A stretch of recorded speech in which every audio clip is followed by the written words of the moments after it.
Reclaiming joy? Why guilty pleasures are essential for mental well-being. We have all been there. That fleeting moment of hesitation before ordering a second dessert, or the slight pang of shame when we choose a reality TV marathon over a productive evening. We call these guilty pleasures activities we enjoy despite a nagging feeling that they are unproductive, silly, or even wrong. However, psychological insights suggest that this guilt often has very little to do with the activity itself, and everything to do with the societal pressures we face. Understanding the guilt in guilty pleasures, a guilty pleasure is defined as an indulgence that triggers a sense of judgment, either from others or from ourselves. This might involve consuming specific foods, engaging in mindless entertainment, or pursuing hobbies that offer no tangible output. Contrary to popular belief, these moments of indulgence are not inherently negative. In fact, they can be vital components of mental health. Emotional regulation. They provide a necessary break from the relentless stresses of daily life. Self-connection. Engaging in simple joys can help individuals feel more grounded and connected to their own needs.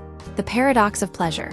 Interestingly, research from 2021 suggests that a small amount of guilt might actually enhance the intensity of the pleasure experienced, heightening our emotional response to the moment. The critical distinction. The key to a healthy relationship with pleasure is moderation. A guilty pleasure is a harmless treat like an extra episode of a show or a piece of chocolate. It becomes a problem only when it transforms into a destructive or compulsive habit. The roots of modern guilt. Why we feel bad for enjoying life if these activities are harmless. Why do we feel so much friction when we engage in them? Experts suggest that our guilt is a byproduct of several deep-seated cultural and psychological drivers. The cult of productivity, hustle culture. We live in an era that equates human value with output. As psychologist Rita Walker, PhD, notes, there is an embedded belief that joy must be earned through exhaustion. We often feel we must work ourselves into the ground before we are allowed to experience peace. Societal and cultural narratives, health and fitness standards. Constant exposure to idealized body images and wellness trends can make food or inactivity feel like a moral failure. Religious and upbringing influences. Many were raised with ideals that prize asceticism or constant labor over leisure. The myth of constant improvement.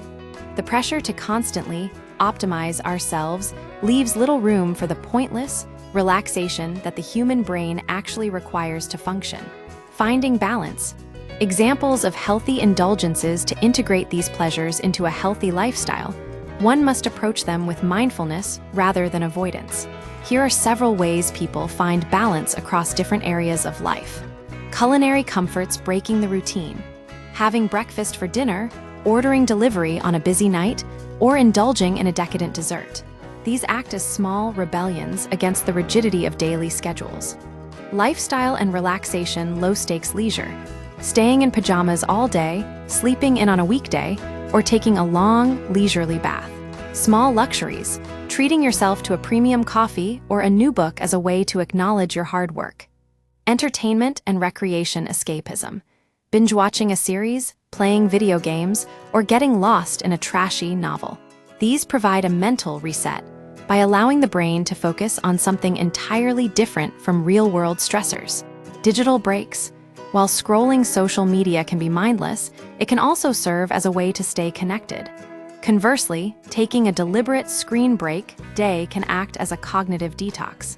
Personal autonomy, prioritizing rest. Choosing to stay in rather than socialize, or skipping a structured routine, like meditation or journaling, to simply be without a goal. Conclusion: guilty pleasures are not flaws in our character. They are tools for emotional regulation in an increasingly demanding world.